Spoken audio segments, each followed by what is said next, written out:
Bienvenidos, fans of the hottest entertainment on the planet. I'm Fuego here, and rounding out the great battle of our time. Come to it at last.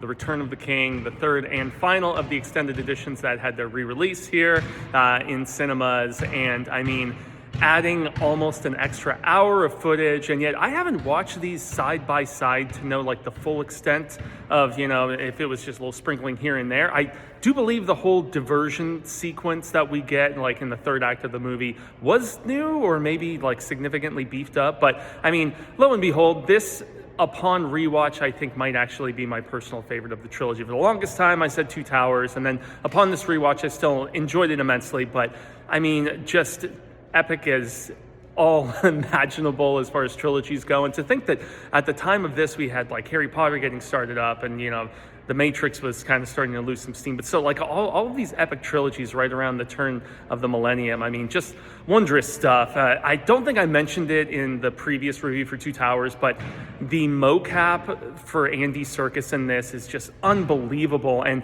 I do believe that was him in the opening, which I gotta say, there were some mind-altered aspects going on when I watched this initially, when it was in theaters, Return of the King, and I still contend that this may be my favorite opening sequence. Aside from the whole exposition dump that we get from Cate Blanchett at the beginning of Fellowship, but just the transition of Smeagol and the makeup work and the prosthetics and everything, just incredible. And the orcs continue to just be terrific looking, the weird, just all of the makeup and the practical and stuff, but yet also to have such great computer generated stuff on display. The spider stuff is terrific. It's another one of my personal favorite sequences in this.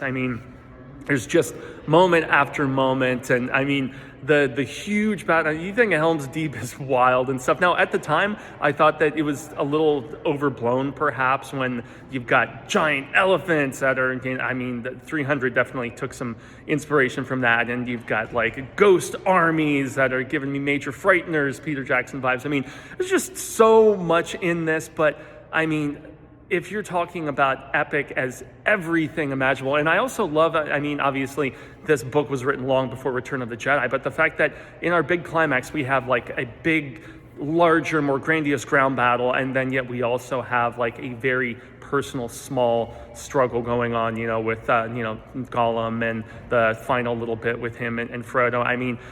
Some people gripe about the extended ending, but they were tying up every loose end imaginable and paying off so very much with the love amongst these hobbits.